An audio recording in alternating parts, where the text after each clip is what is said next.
اور پھر اوپر کی عدالتیں ٹیکنیکل ریزن سے اس فیصلے کو میں دخل دینے کو تیار نہیں ہے، تو ایک پارٹی کا پورا حق مارا گیا. کہاں جائیں گے؟ کس کے پاس جائیں گے؟ کہاں روئیں گے؟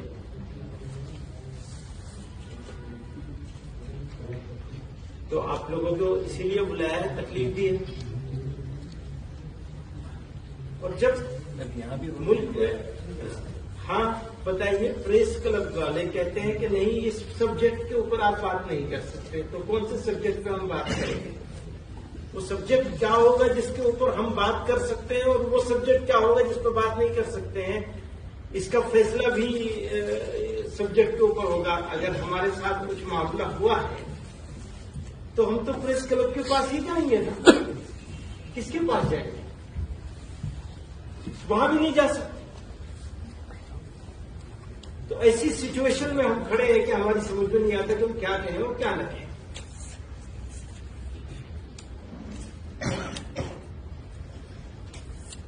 تو جیسا کہ اور سب لوگوں نے کہی وہ بات، میں اس کو سب کو دہرانا نہیں چاہتا ہوں، لیکن ان ساری باتوں کے ساتھ اتفاق کرتے ہوئے یہ کہنا چاہتا ہوں کہ بات اس حد تک نہ بڑھنی چاہیے جو خرابی کی طرف چلی جائے. خراب نہیں ہونے دینا چاہیے. ملک کو بڑی تکلیفوں سے، بڑی قربانیوں سے، بڑی جدوجہد سے آزاد کرایا گیا، اور اس ملک کو بنانا، بسانا، آگے بڑھانا، لے کے آگے چلنا ہم سب لوگوں کا ساجھا ذمہ داری ہے. اس ساجھا ذمہ داری میں ابھی ہم لوگ تو بھاری ہیں، بلکہ اگر یہ کہا جائے تو بالکل غلط نہیں ہوگا کہ دشمن ہے، دشمنوں جیسا سلوک کیا جا رہا ہے. ڈیمونائز کر دیا، بدنام کر دیا، رسوا کر دیا، منہ دکھانے کے قابل نہیں ہے. ایسا کر دیا، بنا دیا ہے، اس میں آپ لوگوں کا بھی کچھ نہ کچھ ہاتھ ہے. سارا نہ صحیح، تو شکایت تو آپ سے بھی ہوگی. تو انصاف اور انصاف کے تقاضے، اس کو باقی رکھنا سب کی ذمہ داری ہے. لاٹھی اور بھینس نہیں ہونی چاہیے، جس کی لاٹھی اس کی بھینس. یہ نہیں ہونا چاہیے، یہ جنگل راج ہے. یاد رکھیے گا، لاٹھی اور بھینس کا قانون اگر چلے گا تو لاٹھی ہاتھ بدلتی ہے. اس کو دھیان رکھیے. تو اچھا کرنا ہے اور مل جل کر کرنا ہے، یہی کہنا چاہتے ہیں. کہ جو لوگ عبادت گاہوں پر قبضہ کرنے کا پروگرام چاہتے تھے ان کو سہولت اور آسانی مل رہی ہے.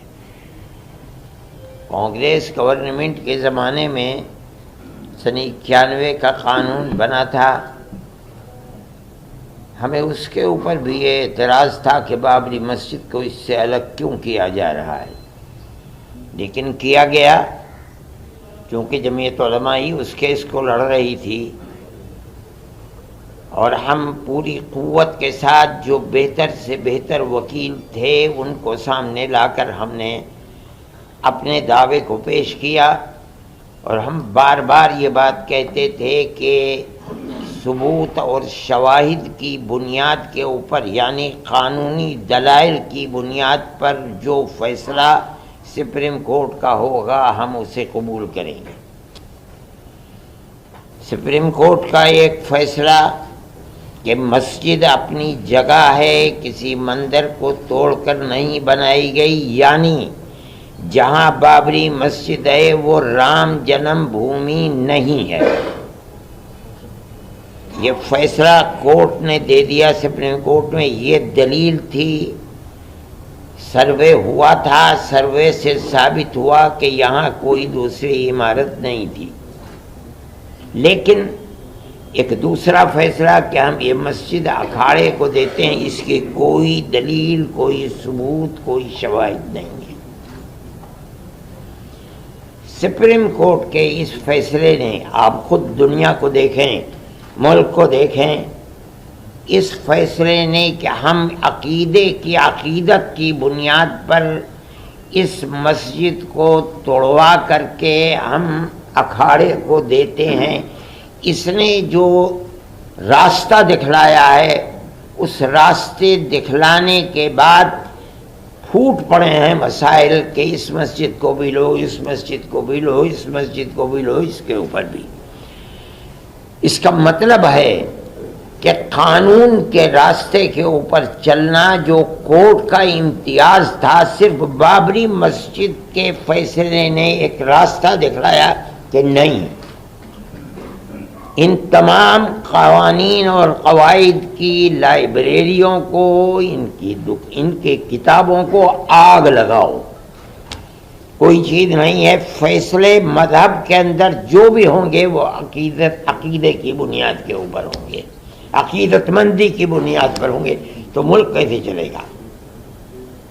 یہ تو ایک تصور یہ دیا جا رہا ہے کہ جہاں بھی اکثریت اس ملک کے اندر اپنی عقیدت کی بنیاد کے اوپر کسی مسئلے کو لائے گی، وہاں حقیقت اور ثبوت شواہد کو نہیں دیکھا جائے گا، بلکہ وہاں یہ دیکھا جائے گا کہ اکثریت کی عقیدت مندی کیا چاہتی ہے، جو چاہتی ہے اس کو پیش کر دیا جائے گا، تو ملک کیسے چلے گا؟ یہ ایک بات ہے سوچنے کی۔ ہم صرف اتنی ہی بات کہنا چاہتے ہیں کہ اگر روش یہی چلے گی تو چاہے وہ کسی بھی اقلیت کا فرد ہو، چاہے وہ سکھ ہو، چاہے وہ جین ہو، چاہے وہ مسلمان ہو، چاہے وہ عیسائی ہو، کسی مسئلے کے اندر اس کو فیصلہ نہیں ملے گا اگر مقابلے کے اندر تناؤ ہے اور اس کے اندر عقیدت اکثریت کی اس کے اندر دخل رکھتی ہے، تو اس کے مقابلے کے اندر قانون بیکار اور بے اثر ہو جائے گا۔ یہ بات میں ہی نہیں کہہ رہا ہوں، سمجھدار اور بڑے بڑے وکلاء یہ بات کہہ رہے ہیں کہ اس فیصلے نے بابری مسجد کے جو راستہ کھولا ہے کہ عقیدت کی بنیاد جب کبھی مقابلہ ہوگا تو قانون اس کے مقابلے کے اندر ہیج ہو جائے گا، تو پھر لا آپ پڑھاتے کس لیے ہیں؟ لائبریریوں کے اندر آپ کے ہزاروں کتابیں کس لیے رکھی ہوئی ہیں؟ ان کو آگ لگا دیجئے۔ یہی مسئلہ ہے، یہ ملک کا میں سمجھتا ہوں بہت بڑا المیہ ہے کہ اس ملک کے اندر آج مسلمان یہ کہہ رہا ہے کہ مسئلے کی بنیاد لوور کورٹ سے لے کر سپریم کورٹ تک عقیدت کے اوپر ہے، قانون کے اوپر نہیں ہے۔ میں اس کو بہت بڑا المیہ سمجھتا ہوں، اور ایک یہ داہیہ ہے، بڑا مسئلہ ہے۔ اس مسئلے کو سوچنا چاہیے، اور جن لوگوں کے ہاتھ میں ملک کی باگڈور ہے انہیں سمجھنا چاہیے کہ مسئلے ملک کو کدھر لے کر کے چلنا ہے۔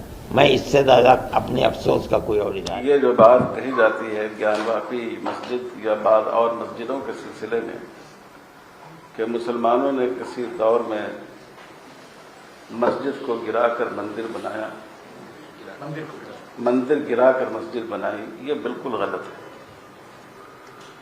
سب سے پہلے تو آپ کو اسلامی تصور کو سمجھنا چاہیے، اسلام کی سوچ کو سمجھنا چاہیے، کیونکہ اسلام میں غصب کی ہوئی زمین، دوسروں کی چھینی ہوئی زمین پر مسجد بنانے کی اجازت نہیں ہے۔